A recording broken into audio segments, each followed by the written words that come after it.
remember running to the gate and they were going to shut it. And I was like, no. And they let me on. And like I barely made the flight. And when I landed, he sent me the demo. And I remember listening to it and being like, this sounds really good. And had this moment where because we were supposed to be pitching all these records because I was a songwriter. Right. I was like, I don't think I can pitch this. It just sounds like I just can't hear any other voice on this record. Right? I was in the Navy and I was sailing tall ships. Sailing is where I discovered guitar playing because there'd be somebody on the deck playing guitar and I fell in love with songwriting because of the sailboat. So I started writing on the ship and I would start singing people to sleep with lullabies. Like that was my first gig. I was a tall ship lullabyist. It's Powertools, and we have Kiesza in the house. How are you doing? I'm great. How are you? I'm great. You got to be great. You got a hot song out right now with Bob Sinclar. Yeah, I love Bob. We've been trying to put a song out for like many years. And it just finally clicked. Yeah, it was sort of like we tried a few things and we've always been remote and it kind of wasn't, we're like, it's okay. And then he was like, oh, I'd love to cover this new Shoes record. And I was like, I love that song. Like I actually tried to do a cover of it in the past and I didn't feel like I nailed it. And then he sent me the track and I was like, oh, this is how I should have done it. Right. Like this is right. And he sent me a different version of the track, and he kept working on it. And he was like, "It's not right. It's not right." And he finally changed the bass to what it is now. Mm-hmm. And I love it. I really love this song. I think a lot of people we're getting such great feedback on it. So the song is amazing. I mean, we've been renting it here on Powertools for like it's probably one of our most played records this year. What? On the show right now? Yeah. As soon as I saw you guys teasing it, it was like 3 weeks before it came out. I hit somebody and made them give it to me. And I said, we can't give it to you because you can't play it. I said, don't worry about it. And I just started playing it anyways. But it was, I was just hammered by the record. I thought you guys had nailed it. You sound amazing, the both of you guys together. So then you had an idea previously. He sent you an idea that he had. No, actually, I had just years before that made an attempt to do a cover of that. Right. He didn't know anything about that. Oh, he didn't know about it. So he just WhatsApped me. He was just like, what do you think of this? And I played it and I was like, oh man, yes, right. You got me on this one. Because I was like, I already wanted to cover this song. So I have this theory, when you have an idea, 3 other people have that same idea. I believe, ideas are out in the universe. The group mind effect. Right. Yeah. Exactly. So you guys almost were on the same wavelength, just slightly different times. Yeah, only there was a several year delay. Right. I gave up on my version because I didn't nail it. That is the thing about a cover. Like you have to do justice to the cover. Right. I have done a few covers that are sitting in my like Dropbox. There's one I really, really want to put out. I did The Show Must Go On by Queen, and I feel like I did nail it. Right. I just haven't dropped it yet. That's awesome. And you guys did this whole record remote. I did it in my friend LP's studio. Okay. With him there. So yeah. Nice. Nice. But we did a little production from my end as well that we threw back. Got it. And then when you first heard the final, you had to know like, all right, this is hot. Yeah. I just thought it was, he was like really working on the bass. It had a different line. It was like, ba-dum-bum-ba-da-dum. It was a little bouncier. Right. And he just wanted to make it like cooler. Right. And when he sent that over, like I was just jamming to it right away. I literally was like, the bass! Right. In like exclamation mark. And he was like, I know, it's so much better. Right. Yeah. It was exciting from the beginning. Like it was really good vibes the whole way through, honestly. It still is. And he's so good at social media. He inspired me. Right. He is good at social media. He's really good. He's so funny. Yes. Yeah. He makes it clever. He makes it fun. Yeah. Like it's like you could be cheesy, but it's like he does it in a fun way that I think works. Yeah, and I'm learning that. I learned that from him, actually. I've been doing that a little more. I'm like, okay, I can be a little like TikTok cheesy. And right. Long as you do it in a cool way, if that even makes any sense. Or I think if it's just authentic to you. There you go. If you can just make it authentic. Make it work for you. Yes. So he did the like feet TikTok where there's like just sexy feet in his face, and I did like men's feet. It was just like not sexy, and I was like, that's very me humor. Right. That's amazing. So you've also, I mean, you've had collabs with Diplo, Skrillex, Deadmau5, Francis Mercier. I mean, obviously your single, Hideaway, your breakout single has over 1 billion streams. You were featured on a song with Duran Duran, which I think is crazy and we'll get into. But let's go back to the beginning of Kiesza. I know you were into like kind of folk music and stuff when you were growing up and started singing. But when was the moment where you found your passion for dance music? When did dance music click for you? You know, I didn't realize that I always was into dance music. And it's because it was force-fed to me by my mom. My dad was like an ABBA, obsessed with Swedish music, but my mom was like all about the divas and all types of dance music. Especially Michael Jackson was like really force-fed to me. Like actually, she put my brother and I in a little band together and made us cover all the Jackson 5 songs, and then almost got us an opening slot for Pearl Jam. So your mom was like, at the beginning, like trying to push you guys as an artist. Yeah, but then she realized that we had never performed live and maybe opening for Pearl Jam was not a good first might be a little overwhelming. Yeah, but yeah, I've just been singing and dancing since I was a kid, all types of music too. Right. So, but wasn't she like playing you like Robin S. and CeCe Pennington? Oh yeah, yes, literally. Yeah. It was just on rotation in my house. Like my mom loves to dance. She was a dance, like she herself was a performer and she loved to go out to the clubs when she was young. And so did she sing though? She sings. She's a really good singer, but she's not singing professional, but she sings and songwrites as well. So I grew up with a mom who was singing, songwriting, teaching me how to sing and dance. And, you know, she's like, I should have been a star. So I was like, you know, a lot of pressure on me. Right. She's like, you're the one. And I never thought of myself. You're the chosen one. Yeah. My dad wanted me to be an engineer. He was like, no, you're going to be an engineer. But I honestly, I did classical piano growing up, and it was when I picked up the guitar that I really found my songwriting. Right. So I was about 16 and I was a sailor. I was such a weird story. Like I was a tall ship sailor, and you were in the Navy, right? I was in the Navy, and I was sailing tall ships on the side. So like that's a 132-foot schooner, and I sailed from Victoria, Canada to Hawaii, and had plans to go to Japan. Is this what kids were doing in Calgary? No.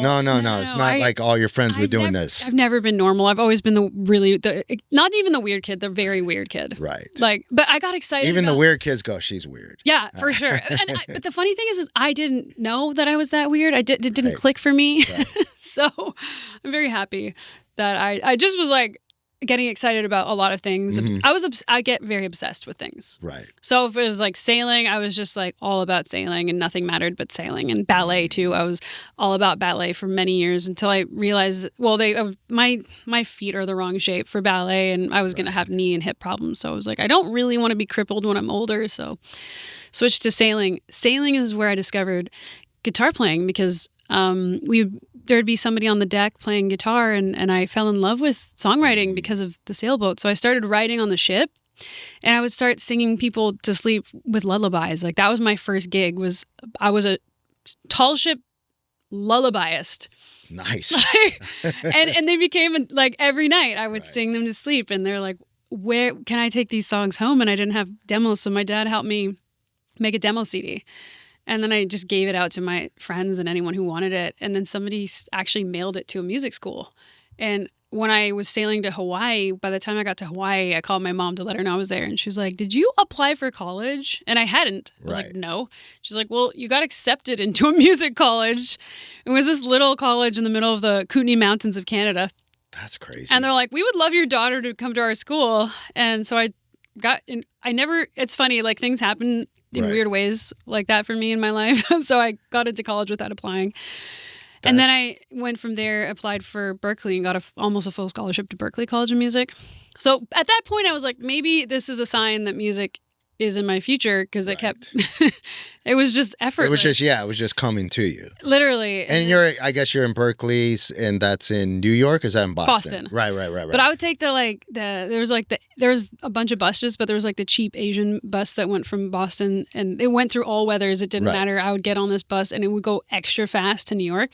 So I'd take this bus through every weekend. I'd go to New York and I'd like network New York as much as I could. Is that where you started to experience dance music? Like really coming into the fold? Got into the club scene. That was my first experience. Like, cause I heard it growing up, but I never had the feeling of being in the club. And New York's amazing because like you'll just walk into some underground place. And what clubs were you going to in New York? You know what? I don't even think all of them exist anymore. Like, were you going to like Limelight? Were you going to? I did. Okay. An Output. And stuff. Yeah. I don't think Output's there anymore. Output's not there anymore. I'm just trying to think what's even. Yeah. Even if it's not there, what were some of the ones you're going? I honestly can't remember the names of all the clubs because I would legit just like I remember like I'd look up. I'd be like, oh, there's a house DJ playing here, and I'd go. Like I wasn't a club. Like I wasn't specific to a club person. Right. I was just like, oh, this DJ looks cool. Right. Let me go there. So I'm a little bit of I got my mom's like, we're kind of like we don't remember too much, really float around. Right. I'm a little bit of that. Right. So I'm just trying I'm going to say I probably went to every club in all the gay clubs. Right. Every gay club I was at. That was my first gig was gay clubs because they're like, I just walked in and was like, can I play here? And they're like, yeah. Right. Go for it. Because when Hideaway came out, it felt like when I heard your voice in that song, it felt like you knew dance music, like it was in your soul. Well, like you hear singers on top of dance songs and you're like, that's a singer just singing on top of dance songs. And then there's singers and you're like, they're in tune with the culture. And I really can attest to like, I think it's because it was playing so much as a kid. That type of music. Right. Because I didn't do that. Right. That was my first dance record that I ever made. Right. Which is wild. And that producer, Rami, that was his first dance record. He was a hip hop producer. That's wild. It's wild, right? But I grew up listening to so many big singers and trying to sing along with them. And my mom was critical of me. She'd be like, I don't know if that's right. That's a little sharp. You have that kind of a voice. Right. And I'd be like, what? No, I do. And I'd like try to get better. And but ultimately, the guitar was just kind of naturally lent itself to writing folky songs and singer-songwriter. It just so happened that I started songwriting or writing music on the guitar that I went in that direction. But after college, I decided to be a songwriter. So I started writing for all types of genres. I was just trying to learn every genre. And I think Mariah Carey was pitching at the time. Right. And they were looking for dance records. And I was moving to LA literally the day that I wrote Hideaway. I was late for a plane that was flying to LA and I was moving and I left something at the studio. And I went into the studio and he's playing this beat and it was like it just turned something on. Right. Like I was like, bing. Oh my gosh, I have all these melodies. And I was like, can I just put something down? And literally 5 minutes. It was like 5 minutes of putting down a melody and then another 5 minutes of just quickly filling in the gibberish with some lyrics. And then I remember running to the gate and they were going to shut it. And I was like, no. And they let me on. And I barely made the flight. And when I landed, he sent me the demo. And I remember listening to it and being like, this sounds really good. And I had this moment where because we were supposed to be pitching all these records because I was a songwriter. Right. I was like, I don't think I can pitch this. It just sounds like I just can't hear any other voice on this record. So you guys actually did the record as a pitch. Every record we were writing was as a pitch. Hideaway was a pitch. That's crazy. Like it wasn't like everything we were writing was to pitch. So yeah. It was like who's looking. Right. And I believe Mariah Carey was looking at the time. So I think that's who it might have been for. Right. That's crazy. And then you end up keeping it. I mean, that record's like, it's like a generational record. I mean, it has over 1 billion streams. It's funny because my new single, it's like not to say I'm stealing records from other artists, but my new single was supposed to be a Jamiroquai track and they sent it to him and he didn't write on it yet. And my producer was like, oh, I'm doing this for Jamiroquai. And I was like, but I like it. And then I wrote on it and it like turned into this amazing song. And so I kind of may have I mean, if it done it again. If it If it's clicking for you, it's meant to be. Yeah. Let's talk about the Hideaway video. I mean, that's become legendary. Thank you. It's shot continuously with no edits. I mean, now that you look back at it, how important was that video for launching your career? Because I think it played a big part, because I was like, the first time people saw you, it was a super cool, interesting, artistic video. How do you look back at it now? It was super crucial. The song did go viral without the video. Right. So that was the wild thing, is the video went viral for the first time in Gmail.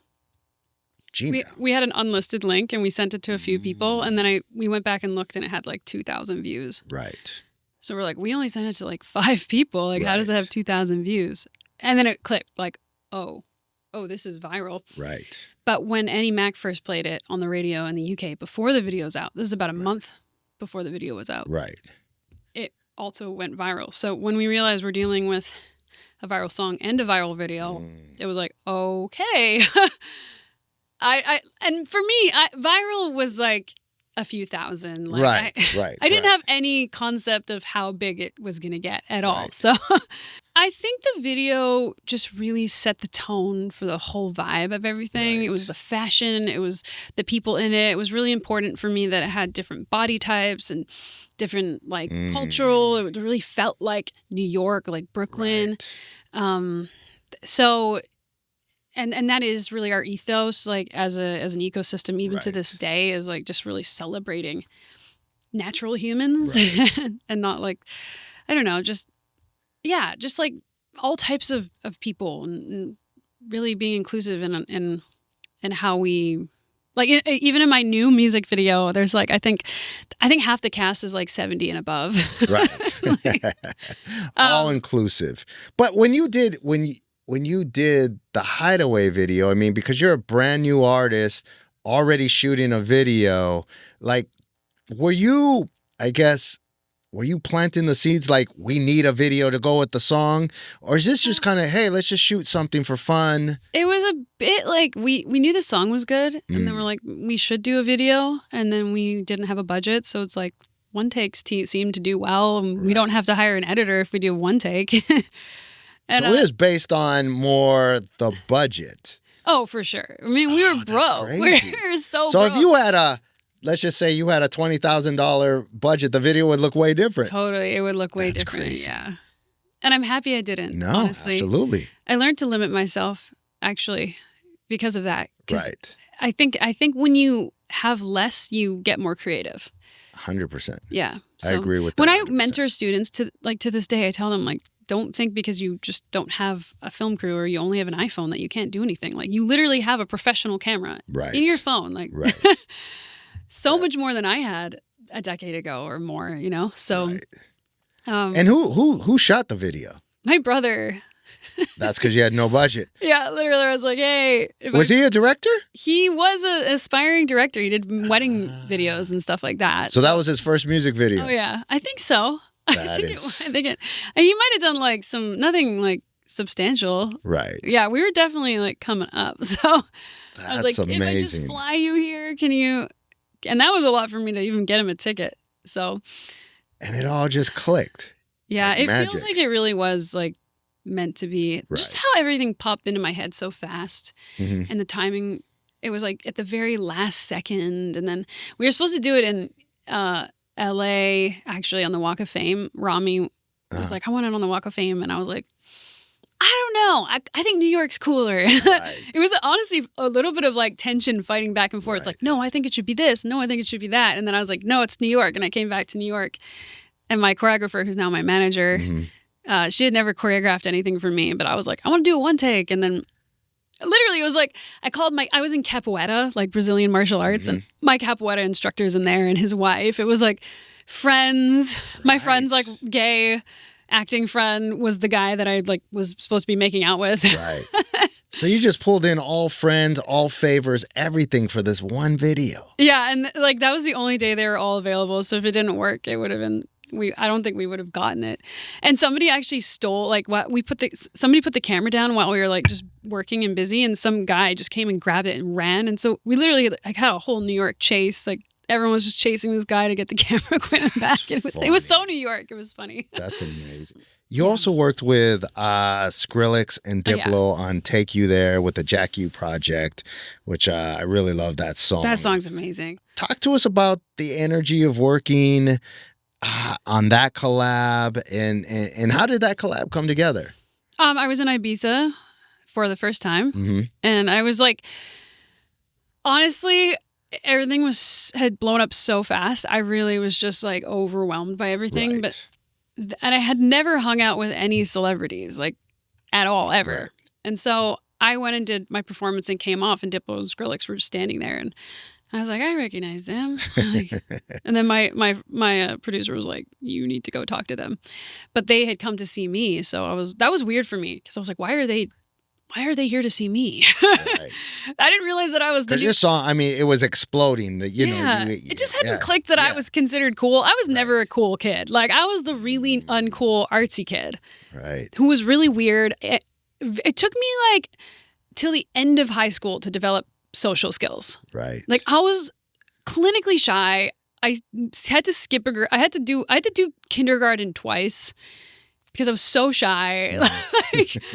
So for me, like, being the cool kid just didn't make any sense. Right. I was like, no, like... Skrillex and Diplo aren't here to see me. Yeah, it just, like, it really took a lot for it to click. And, but then they're like, yeah, let's go write a song. And Skrillex has, like, a setup in his hotel. And I was like, okay. They came to see you and hit you up to say, let's do some music together. Yeah, so that was written in Skrillex's hotel room with like a USB microphone. And I remember there was an empty hot tub. I don't know why it was empty, but we were all hanging out in this empty hot tub. And I remember talking about Godzilla.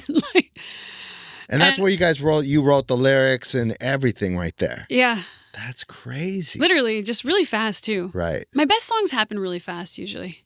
When you work on music, and I have this theory of, man, if it's more than like V10 version 10, you're like man, it's not, unless you're just tweaking one thing, like, I can't wait, I can see you just tweaking the bass just to if you get that bass right, then everything's right. But if you're usually if you're like you say version 10, there's usually one part of the song that's really good and you believe in it, but you need to get rid of the rest. Right. Yeah, that's a good point. Yeah, and you just have to. It's like kill your darlings. Right. You just have to know. You have to get really good at that. And that's something I feel like I have gotten very good at. Mm-hmm. I'll throw away whole songs. Just be like, nah, it's okay. Delete it. Right. We have a joke later in the studio. All right, it's done. Let's delete it. That's actually pretty funny. Yeah.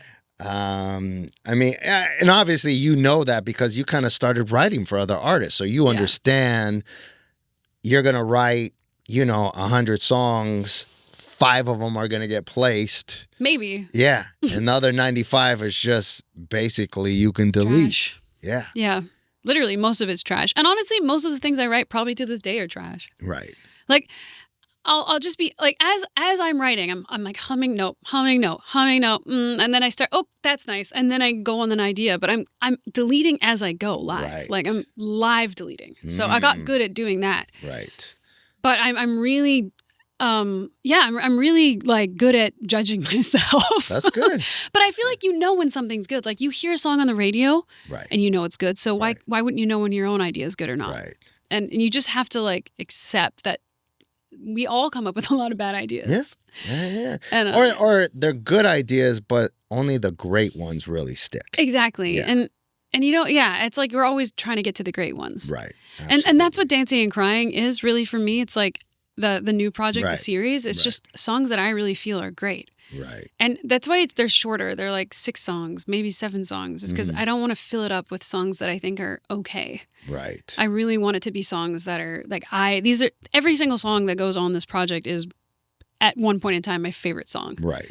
And you're dropping volume 3, right? Yeah. This summer. Yeah. That's amazing. This one's special because we did it in an analog studio. Oh, really? Yeah. It started not in an analog studio, but then, do you know Mastercraft? Yeah. LP from Mastercraft? Yeah. We just met him, and then he was like, you can use my studio. And so Jess Cake, my producer, and I, we really went to town. And it was like kids in a candy shop. Like there's all sorts of fun instruments all over this thing. And And that he's from Canada too, right? He's from the UK. Oh, okay. But he started working with me in Toronto and fell in love with Toronto and then moved to Toronto. Yeah, okay, maybe that's what. So he lives there now. Yeah. And so we have a whole camp building in Toronto right now. Nice. And that's where home base is for you right now. Yeah, and I do have a place in LA that I come to. There's always stuff going on in Los Angeles.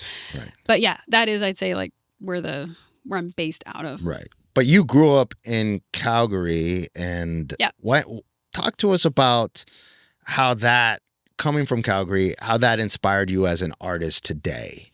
I think Calgary is a really good place for artists coming up because Canada's got a lot of artistic programs that the government just creates. Which I love. Yeah, and I appreciate that more now because I didn't realize that other places don't have that much. And going back to Calgary, they have like Center for the Arts for Youth and like they have a museum of synthesizers and I had access to a lot of things that people they're like, when I tell people about it, they're like, that's crazy.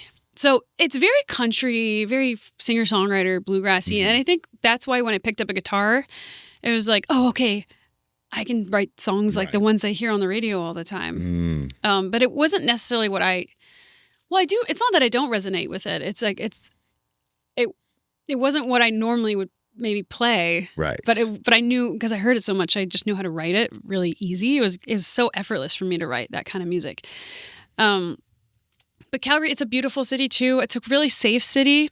But it is a city that you do pretty much need to leave at some point if you're really going for it. Because if you're going to be an artist. Yeah, I think it really is great for creating creative people. But it doesn't have maybe now with the internet and social media, like Tate McRae's a great example of coming out of Calgary, like just TikTok. Right. But yeah, so I'd say coming up in Calgary is a great place for. But you knew as you started like 18, 19, you knew like, I'm going to have to leave here if I want to be a singer. Oh yeah. I was out of there like at 18. I mean, I went to the college in the mountains but immediately in my first semester, I was like, I got to get out of the mountains. Like I need to go somewhere bigger. And your parents understood this and they supported that? Oh yeah. I mean, my parents were like, as long as you get a degree, we support you. So I was like, music degree? How does that look? Like, so, and the fact that I got a scholarship, that obviously we were not rich at all. We were very poor growing up, so like not having to pay much for college was awesome for my parents. They're like, great. Right. Awesome. We'll just help pay for your rent. But that was it. So, and it worked out. I'm glad it worked out because, I mean, I can't imagine. Now that I think of like being like paying money for a music degree, but then not being successful, like I would have just been in debt. So I'm like very happy. And not getting a job somewhere. Yeah. It's like paying off my student debt for a career that didn't work out. That would have sucked. I mean, you've done a lot of amazing collabs, but the one I want to key in on is the Duran Duran collab. That to me is like mind blowing. With you're on their album, the songs Last Night in the City. How did a collab with Duran Duran happen? That's funny because my record label, I was on Island Records at the time, and Duran Duran hits me up and they want to do a collab, and they told me not to do it. They're like, what? Yeah, no, for real. What I know is like I grew up on Duran Duran, and Duran Duran is still playing in my house. Right. And like when Duran Duran calls, you don't say no. No, you don't. So it was my one day off. I was on tour. I was touring like crazy. And they're like, but it's your only day off. And I was like, get me on a train. I trained by myself to the studio from, I forget where I was like Manchester or somewhere. And I trained back to like wherever they were. And I showed up in the studio and I really was mind blown with how nice they were. Right. It blew my mind. They were like, they had the energy of teenagers that still loved music. Still like, passionate. They were, it wasn't like they were like, oh, okay, let's just keep our careers going. They're just like, what should we do? Like they were like so creative and so good at working together, like inclusive. Like, what do you think? What do you think? What do you think? And I realized that's why they're still successful because they learned good communication skills. And it was so fun. I mean, but at a certain point, you had to be sitting there going, I'm in the room with Duran Duran. That was my whole life at that point. Right. Everything, every day was that because I would watch Freddie Mercury at Wembley Stadium and be like, for me, that's it. Wembley Stadium, that's it. I was on Wembley Stadium within 5 months after Hideaway came out. That's crazy. Pop up on stage. Like, when it hit me, they put me on an elevator, and they're like, you're going to pop up at some point. Didn't tell me when. I was like, when? They're like, I don't know. You'll just pop up. So I'm like sweating, but it didn't really, I was under this stage and all this gear. It didn't hit me. And then I pop up, and there's 88,000 people towering around me. And I'm like, this is what Freddie Mercury was looking at. Right. And I'm like, no, this isn't supposed to happen in the first 5 months. I'm supposed to, this is me 10 years, 20 years down the road. I'm going to get here, and I'll be like, this is it. I made it. This is not, it couldn't, I was actually like, no. You went from what do I do now? 0 to 100. Yeah. In 5 seconds. But your parents had to be, wow. I think we were all just in shock. Right. We're just like, what is happening? Hideaway was really I worked really hard. It was a really you work your ass off, and then everyone's like overnight success. But it really wasn't. No, it was wasn't overnight 10 years of work leading up to it. I mean, all the folk songs, all the performing your lullabies, that was all part of the journey. It was part of the journey, but I will say there was so little effort in Hideaway. It just went. And I'm going to say this. It was, now that you say that, it was one of the first viral dance records. When I think back at it, it was one of the first. Yeah, it was one of the first where everybody, and when you talked about, and it just clicked to me when you guys sent out the link for the video, I was good friends with Rami's manager, Richard Bishop, and he had sent me the video. I was one of the people. Before it was out. Oh, before it was out. Oh my gosh. He was like, what do you think of it? One of the people. I was one of the 2000. That's so cool. And now I'm just really analyzing it. It was there one of the 2000. There's probably 10. Right. That led to 2000. Right. That's what I mean. That's what I mean. But it just, everybody kept on forwarding, check this out. That's cool. That's cool that you were one of those people. Yeah. I mean, I heard the song and they were like, what do you think of it? And I was like, this is great. This is this is going to click. But then when I saw the video, I was like, oh my God, this is really going to click. You know what's funny is Rami thought that we didn't nail the video. Right. Because I messed up a few things. I did one move backwards, and we left an X on the street, and he's just like, oh, we can't do it again. And I was like, I don't know. I think it's pretty good. Sometimes when you're in the moment, you're analyzing every single little detail. But once it rolls and it gets going, you're not nobody's watching it like that. You guys are analyzing it this. Yeah, he was analyzing it oh, we made mistakes. Yeah. I was like, I am so done with this. I'm not doing this again. Yeah. I'm just happy with this take. Wow. Now I know. You had to step away from music for a couple of years from your car accident. And I know you've talked about that. It's hard when I guess you pause something that you love doing. But my question is to you is, after that pause, the first time you got back on stage, how was that moment for you, having to pause your career? Honestly, it's a very anticlimactic moment because it was 2 years that I started putting music out again. Right. But I was declining for a year and a half. Right. So I was only 6 years into starting to recover when I started putting the music out. And so everything I did came with a great deal of pain. So if I shot a music video, I would have to be in bed crashing for a week or more. I was bedridden most of the time between everything I did. Right. And that went on for 5 years. Oh, I did not know that. And it was progressively better, but it was a very slow 1 step forward, 2 step back process. Right.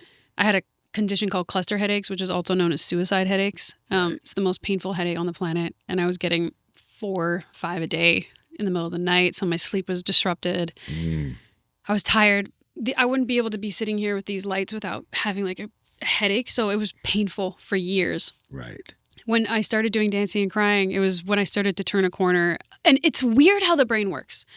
You just wake up one day and something has changed. You're like, I'm going to be this forever. I'm going to be in pain forever. And then bing, suddenly I can balance on my left foot. It's like progress. And then all of a sudden. So I can't look at strobe lights still. But the other day I realized I can look at red strobe lights, which I couldn't do a month ago. Right. So it's like, okay, red is fine now. And I texted my manager, like, I think red strobe lights we can put in my show now. Right. It's just weird things. So it's just been this ongoing process of like, what can I do? And we've been building everything around my head.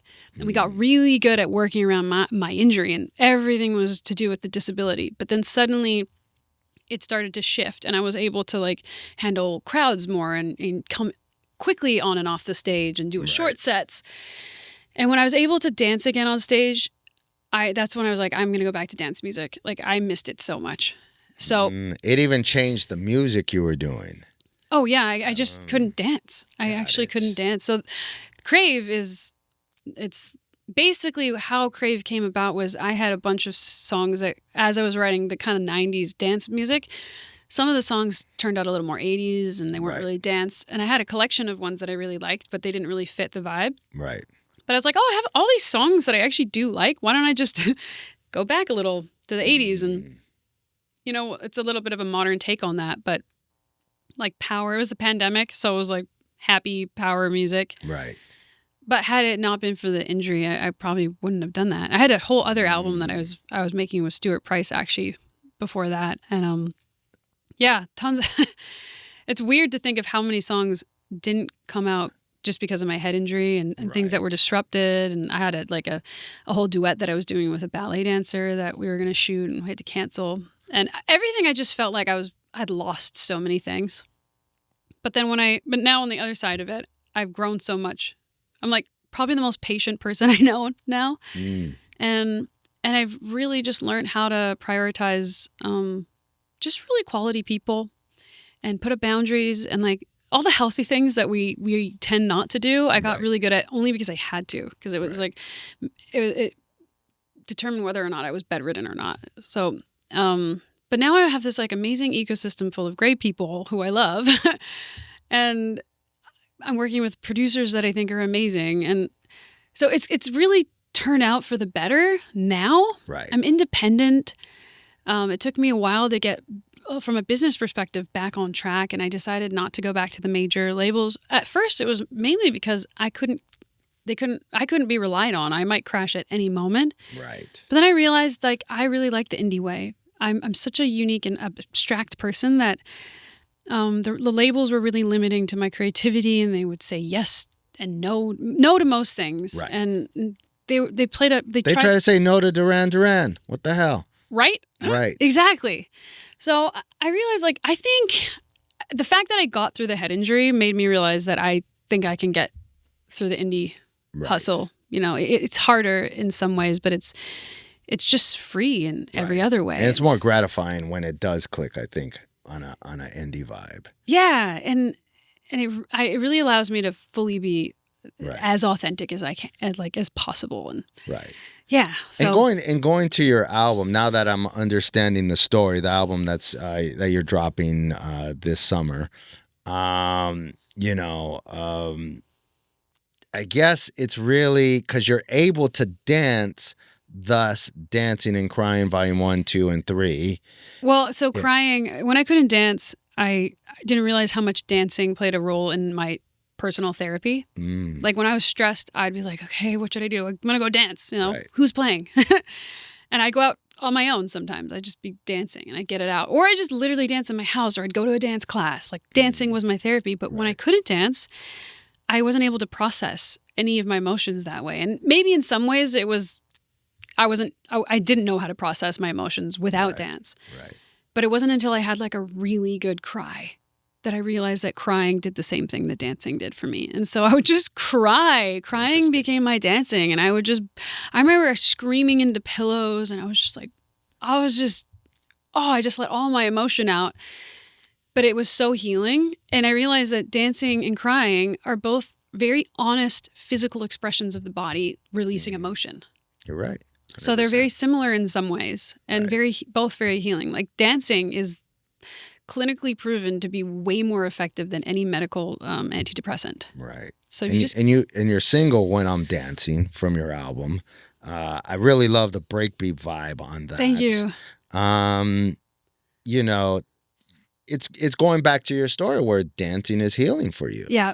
Right? Literally, like when I was writing that, I thought about being in New York and being stressed and being like, I need to go dance. Right. And just like going out by myself, getting a vodka cran at the time. I don't drink anymore, but at the time I was like, vodka cran was my drink.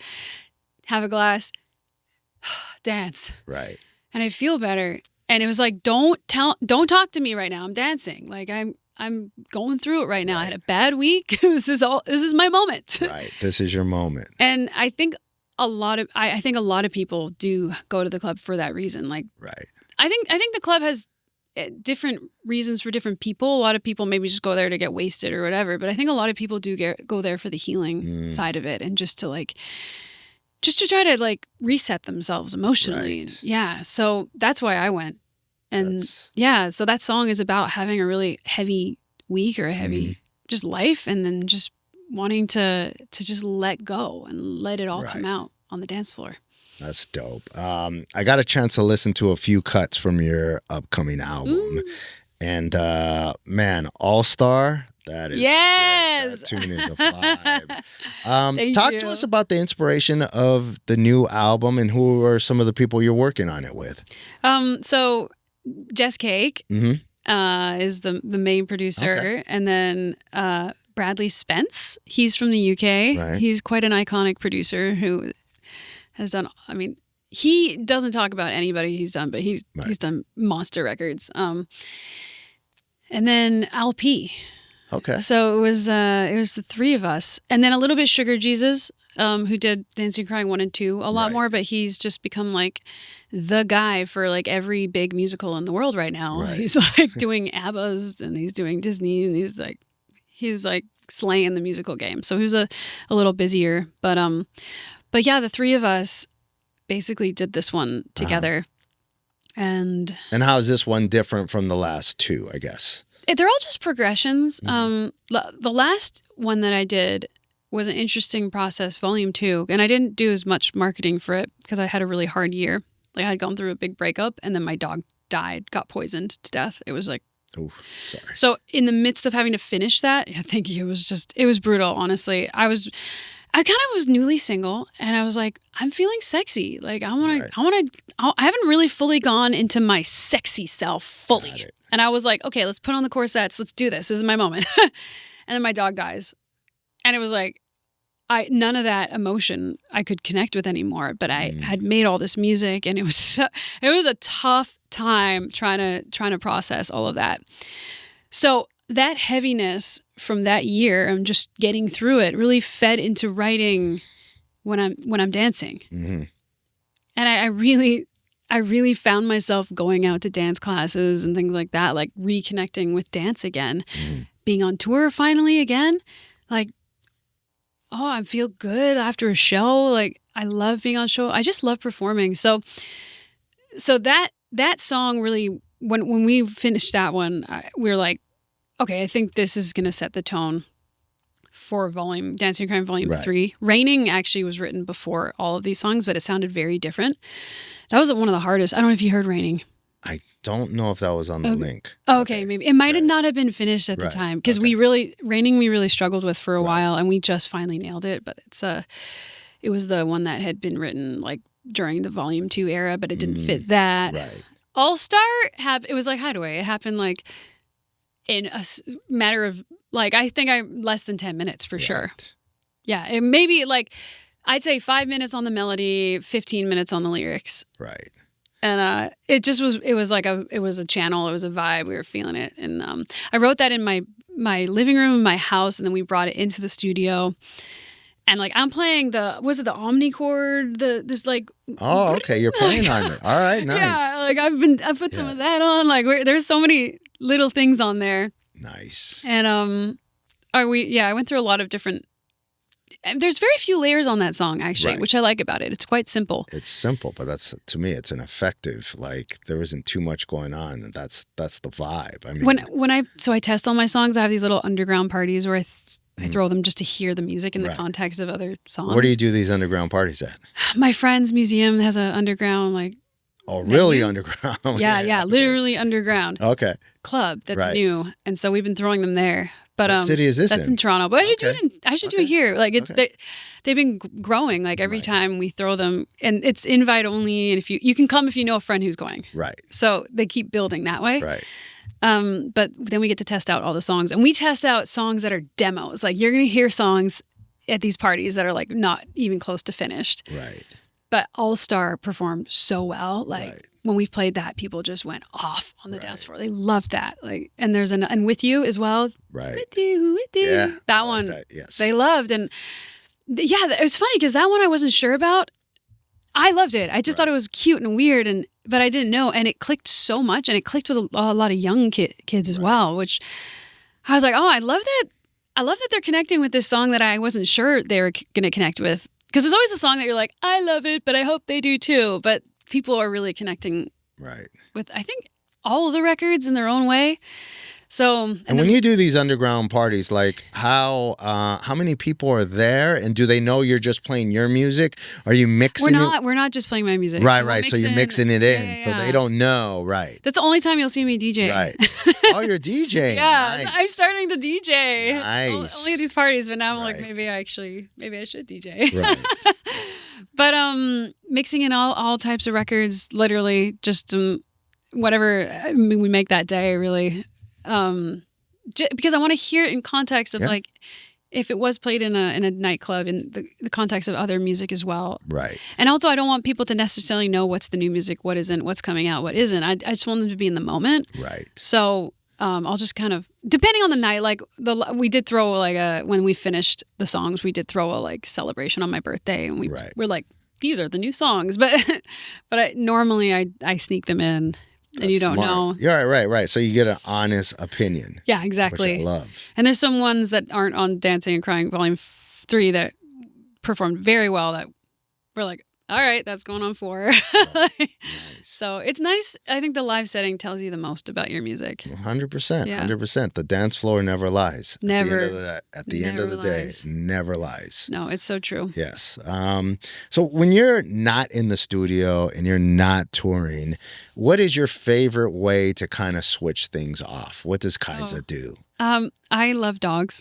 I have 3 dogs, and I literally... What kind of dogs do you have? I have a Belgian Malinois, which, if you know what that is, it's like the military grade, like shepherd, which they say don't get. Yeah.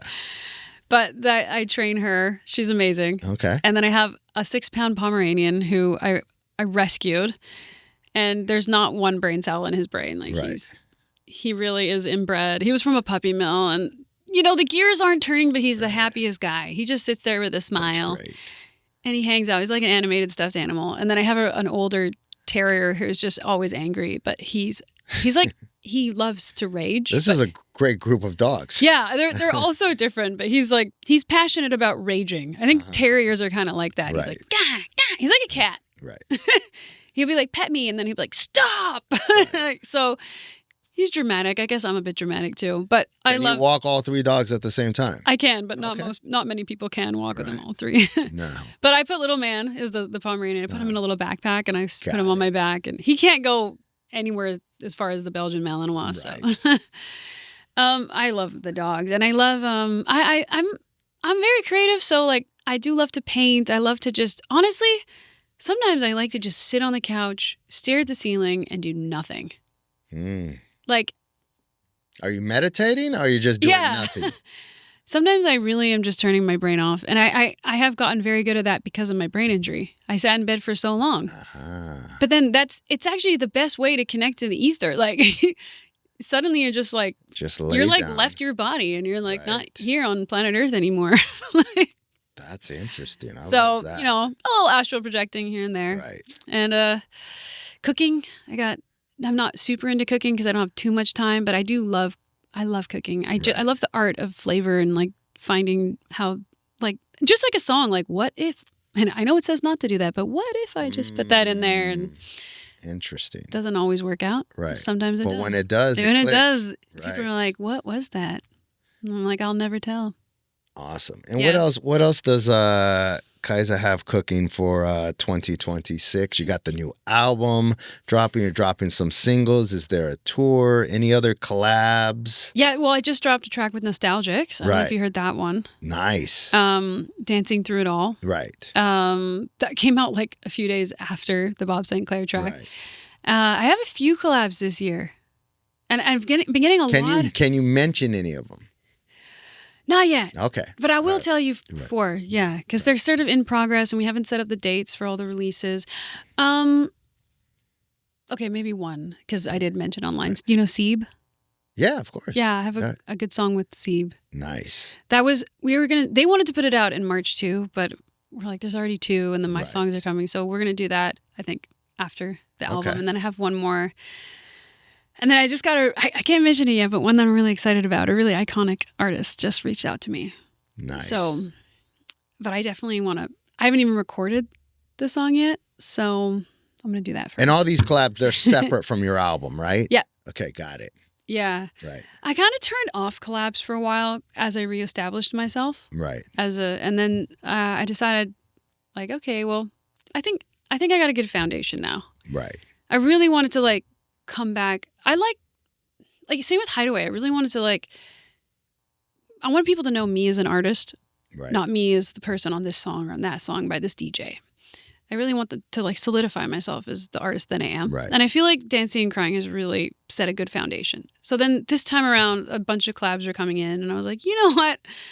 Let's have a party. Because it also brings eyes to your foundation at the same time. Yeah, I think we're in a really nice time now where it's like Dancing and Crying's moving, the repertoire is building. People are like when you go on my comments, we're like, what song should I play? Like Hideaway isn't even the one that's mentioned the most anymore, which is kind of weird. But I bumped into a lady at a nightclub.